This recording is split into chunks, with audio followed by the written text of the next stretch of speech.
स्वीकारें अभिवादन नमस्कार। आज प्रस्तुत है प्रेमचंद की कहानी रसिक संपादक। नवरस के संपादक पंडित चोखेलाल शर्मा की धर्मपत्नी का जब से देहांत हुआ है, आपको स्त्रियों से विशेष अनुराग हो गया है और रसिकता की मात्रा कुछ और बढ़ गई है। पुरुषों के अच्छे अच्छे लेख रद्दी में डाल दिए जाते हैं, पर देवियों के लेख कैसे भी हों तुरंत स्वीकार होते हैं। और बहुधा लेख की रसीद के साथ लेख की प्रशंसा कुछ इन शब्दों में की जाती है। आपका लेख पढ़कर दिल थाम कर रह गया। अतीत जीवन आँखों के सामने मूर्तिमान हो गया। अथवा आपके भाव साहित्य सागर के उज्ज्वल रत्न हैं, जिनकी चमक कभी कम न होगी। और कविताएं तो हृदय की हिलोरें, विश्व वीणा की अमर तान, अनंत की मधुर वेदना, निशा का नीरव गान होती थी। प्रशंसा के साथ दर्शन की उत्कट अभिलाषा प्रकट की जाती। यदि आप कभी इधर से गुजरें तो मुझे न भूलिएगा। जिसने ऐसी कविता की सृष्टि की है, उसके दर्शन का सौभाग्य मुझे मिला तो मैं अपने आप को धन्य मानूंगा। लेखिकाएं अनुरागमय प्रोत्साहन से भरे हुए पत्र पाकर फूली न समाती। जो लेख अभागे भिक्षुक की भांति कितनी ही पत्र पत्रिकाओं के द्वार से निराश लौट आए थे, और सभी संपादक अहम मान्य हैं, अपने आगे किसी को कुछ समझते ही नहीं। जरा सी संपादकी क्या मिल गई, मानो कोई राज्य मिल गया है। संपादकों को कहीं सरकारी पद मिल जाए तो अंधेर मचा दें। वह तो कहो कि सरकार इन्हें पूछती ही नहीं, उसने बहुत अच्छा किया जो ऑर्डिनेंस पास कर दिए हैं। और करो स्त्रियों से द्वेष, उसका यही दंड है। ये भी संपादक ही हैं, कोई घास नहीं छीलते। और संपादक भी एक जगत विख्यात पत्र के। नवरस सब पत्रों का राजा है। चोखेलाल जी के पत्र के ग्राहक की संख्या बड़े वेग से बढ़ने लगी। हर डाक से धन्यवादों की एक बाढ़ आ जाती और लेखिकाओं में उनकी पूजा होने लगी। ब्याह गौना मुंडन छेदन जन्म मरण के समाचार आने लगे। कोई आशीर्वाद मांगती है तो कोई उनके मुख से सांत्वना के 2 शब्द सुनने की अभिलाषा करती है। कोई उनसे घरेलू संकटों का परामर्श पूछती है, और महीने में 10-5 महिलाएं उन्हें दर्शन भी दे जाती हैं। शर्मा जी उनकी अवाई का तार या पत्र पाते ही स्टेशन पर जाकर उनकी खूब खातिर करते हैं। सिनेमा के फ्री पास मिले हुए ही थे, खूब सिनेमा दिखाते हैं। महिलाएं उनके सद्भाव से मुग्ध होकर विदा होती हैं। जो देवियां यहाँ एक बार आ जाती हैं, वो शर्मा जी की अनन्य भक्त हो जाती हैं। बेचारा साहित्य की कुटिया का तपस्वी है। अपने विधुर जीवन की निराशाओं को अपने अंतःस्थल में संचित रखकर मूक वेदना में प्रेम माधुर्य का रसपान कर रहा है। संपादक जी के जीवन में जो कमी आ गई थी, उसकी पूर्ति के लिए कोई देवी पार्सल से अचार भेज देती, कोई लड्डू। एक ने पूजा का ऊनी आसन अपने हाथों से बनाकर भेजा था। एक देवी जी महीने में 1-2 बार आकर उनके कपड़ों की मरम्मत कर देती। एक दिन संपादक जी को एक कविता मिली, जिसमें लेखिका ने अपने प्रेम का उग्र रूप दिखाया था। अन्य संपादक उसे अश्लील कहते, लेकिन चोखेलाल जी उदार हो गए। कविता इतने सुंदर अक्षरों में लिखी थी, लेखिका का नाम इतना मोहक था कि संपादक जी ने उसका एक कल्पना चित्र खड़ा कर लिया।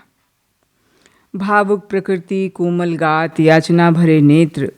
उन्होंने कविता को 2-3 बार पढ़ा और हर बार उनके मन में सनसनी दौड़ गई। शर्मा जी को हर बार कविता में नया रस मिलता। उन्होंने उसी क्षण कामाक्षी देवी के नाम पत्र लिखा। आपकी कविता पढ़कर मैं नहीं कह सकती मेरे चित्त की क्या दशा हुई। हृदय में ऐसी तृष्णा जाग उठी है जो मुझे भस्म किए डालती है। नहीं जानता इसे कैसे शांत करूं। बस यही आशा है कि इसको शीतल करने वाली सुधा वहीं से मिलेगी जहां से तृष्णा मिली है। आपने एक गरीब की फूस की झोपड़ी में आग लगा दी है, लेकिन मन स्वीकार नहीं करता। मैं इसे अपना परम सौभाग्य समझूंगा यदि आपके दर्शनों का सौभाग्य पा सका। ये कुटिया अनुराग की भेंट लिए आपका स्वागत करने को तड़प रही है। सब प्रेम। तीसरे ही दिन उत्तर आ गया। कामाक्षी ने बड़े भावपूर्ण शब्दों में कृतज्ञता प्रकट की और अपने आने की तिथि बताई। आज कामाक्षी का शुभागमन है। शर्मा जी ने प्रातःकाल हजामत बनवाई, साबुन और बेसन से स्नान किया, महीन खद्दर की धोती और ढीला चुन्नटदार कुर्ता, मलाई के रंग की रेशमी चादर। इस ठाठ से आकर कार्यालय में बैठे तो सारा दफ्तर गमक उठा। दफ्तर की खूब सफाई कराई, मेज पर गुलदस्ते सजा दिए। गाड़ी 9 बजे आती है, अभी 8:30 हैं, 9:30 तक यहाँ आ जाएगी। इस परेशानी में कोई काम नहीं हो रहा था। बार बार घड़ी ताकते, फिर आईने में अपनी सूरत देखकर कमरे में टहलने लगते। मूंछों में 2-4 पके हुए बाल नजर आ रहे थे, पर उन्हें उखाड़ फेंकने का कोई साधन नहीं था। कोई हर्ज नहीं, इससे रंग कुछ और ज्यादा जमेगा। प्रेम जब श्रद्धा के साथ होता है तब वह ऐसा मेहमान हो जाता है जो उपहार लेकर आता है। युवकों का प्रेम खर्चीली वस्तु है, लेकिन महात्माओं का प्रेम कुछ लेकर आता है। युवक जो रंग बहुमूल्य उपहारों से जमाता है, महात्मा या अर्ध महात्मा लोग केवल आशीर्वाद से जमा लेते हैं। ठीक 9:30 बजे चपरासी ने आके काट दिया। लिखा था कामाक्षी। शर्मा जी ने उसे देवी को लाने की अनुमति देकर एक बार फिर अपनी सूरत आईने में देखी और एक मोटी सी पुस्तक पढ़ने लगे, मानो स्वाध्याय में तन्मय हो गए हैं। एक क्षण में देवी जी ने कमरे में आकर कदम रखा। शर्मा जी को उनके आने की खबर न हुई। देवी जी डरते डरते समीप आ गईं। तब शर्मा जी ने चौंका कर सिर उठाया, मानो समाधि से जाग पड़े हैं, और खड़े होकर देवी जी का स्वागत किया। मगर ये वो मूर्ति न थी जिसकी उन्होंने कल्पना की थी। एक काली अधेड़ उम्र की मोटी सी चंचल औरत थी, जो शर्मा जी को इस तरह घूर रही थी मानो उन्हें पी जाएगी। शर्मा जी का सारा उत्साह, सारा अनुराग ठंडा पड़ गया। सारी मन की मिठाइयाँ जो वो महीनों से खा रहे थे, पेट में शूल की भांति चुभने लगी। कुछ कहते सुनते ना बना। केवल इतना कहा, संपादकों का जीवन पशुओं का जीवन है, सिर उठाने का समय नहीं। उस पर कार्याधिक्य से मेरा स्वास्थ्य बिगड़ रहा है। रात से ही सिर दर्द से बेचैन हूँ। आपकी खातिर क्या करूँ? कामाक्षी देवी के हाथ में बड़ा सा पुलिंदा था। उसने मेज पर पटक कर रुमाल से मुंह पोंछकर मृदु स्वर में बोली, ये तो आपने बड़ी खबर सुनाई है। मैं तो एक सहेली से मिलने जा रही थी, सोचे दर्शन करते चलूं, लेकिन जब आपका स्वास्थ्य ठीक नहीं तो मैं कुछ दिन रहकर यहाँ आपकी सेवा करती हूँ। आपके संपादन कार्य में आपकी मदद भी कर दूंगी। आपका स्वास्थ्य स्त्री जाति के लिए बड़े महत्व की वस्तु है। आपको इस दशा में छोड़कर मैं नहीं जा सकती।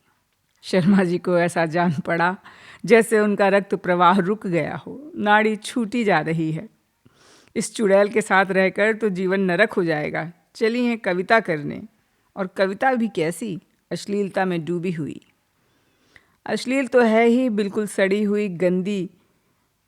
उफ! एक सुंदरी युवती की कलम से वह कविता कामबाण थी, लेकिन इस डायन की कलम से वह परनाले का कीचड़ है। मैं कहता हूँ, ऐसी कविता लिखने का इसे क्या अधिकार है? ये क्यों ऐसी कविता लिखती है? क्यों नहीं किसी कोने में बैठकर राम भजन करती? आप पूछती हैं, मुझे छोड़कर भाग सकोगे? मैं कहता हूँ, आपके पास आएगा ही कोई क्यों? दूर से ही देखकर लंबा ना हो जाएगा? कविता क्या है जिसका न सिर न पैर, मात्राओं का ज्ञान तक तो है नहीं, करती है कविता। कविता अगर इस काया में निवास कर सकती तो फिर गधा भी गा सकता है, ऊँट भी नाच सकता है। रात को कोई देख ले तो डर जाए, और ये कविता लिखती हैं।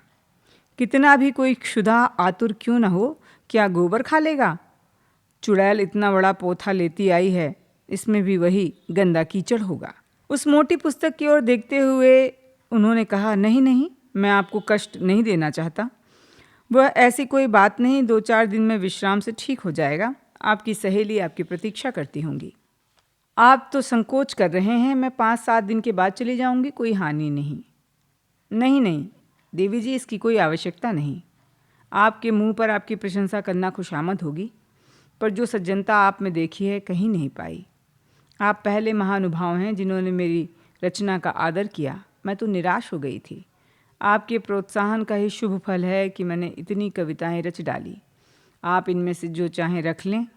मैंने एक ड्रामा भी लिखना शुरू किया है, शीघ्र ही आपको भेजूंगी। कहिए तो 2-4 कविताएं सुनाऊं? ऐसा अवसर मुझे फिर कब मिलेगा? उसने अनुमति की प्रतीक्षा न की, तुरंत पोथा खोलकर एक कविता सुनाने लगी। शर्मा जी को मालूम हुआ जैसे कोई भिगो भिगो कर जूते मार रहा है। उन्हें कई बार मतली आ गई, जैसे 1000 गधे कानों के पास खड़े होकर स्वर आलाप कर रहे हों। कामाक्षी के स्वर में कोयल का माधुर्य था, पर शर्मा जी को इस समय वो अप्रिय लग रहा था। सिर में सचमुच दर्द होने लगा। ये कभी टलेगी या यूं ही बैठकर सिर खाती रहेगी? इसे मेरे चेहरे से भी मेरे मनोभावों का ज्ञान नहीं हो रहा। उस पर आप कविताएं करनी चली हैं। इस मुंह से महादेवी या सुभद्रा कुमारी की कविताएं भी घृणा ही उत्पन्न करेंगी। आखिर ना रहा गया। बोले, आपकी रचनाओं का क्या कहना है? संग्रह छोड़ जाएं, अवकाश में पढ़ूंगा, अभी बहुत काम है। कामाक्षी ने दयाद्र होकर कहा, आपका स्वास्थ्य इतना दुर्बल होने पर भी आप इतने व्यस्त रहते हैं, मुझे दया आती है। आप कब तक लौटेंगे? ये अभी तय नहीं है। और टेलीफोन पर जाकर बोले, हेलो, नंबर 77। कामाक्षी ने आधा घंटा उनका इंतज़ार किया, पर शर्मा जी एक सज्जन से महत्व की बातें कर रहे थे, जिसका अंत ही नहीं हो रहा था। निराश होकर कामाक्षी देवी विदा हुई, फिर शीघ्र ही आने का वादा कर गईं। शर्मा जी ने आराम की सांस ली और पोथी उठाकर रद्दी में डाल दी। जले हुए दिल से आप ही आप कहा, ईश्वर न करे फिर तुम्हारे दर्शन हों। फिर मैनेजर को बुलाकर कहा, कामाक्षी की कविता नहीं जाएगी। मैनेजर ने स्तंभित होकर कहा, फॉर्म तो मशीन पर है। कोई हर्ज नहीं, फॉर्म उतार लीजिए, बड़ी देर होगी। होने दीजिए, पर कविता नहीं जाएगी। अभी आप सुन रहे थे प्रेमचंद की कहानी रसिक संपादक। अगली कहानी के साथ आप लोगों से फिर होगी मुलाकात। तब तक के लिए दीजिए अनुमति। नमस्कार।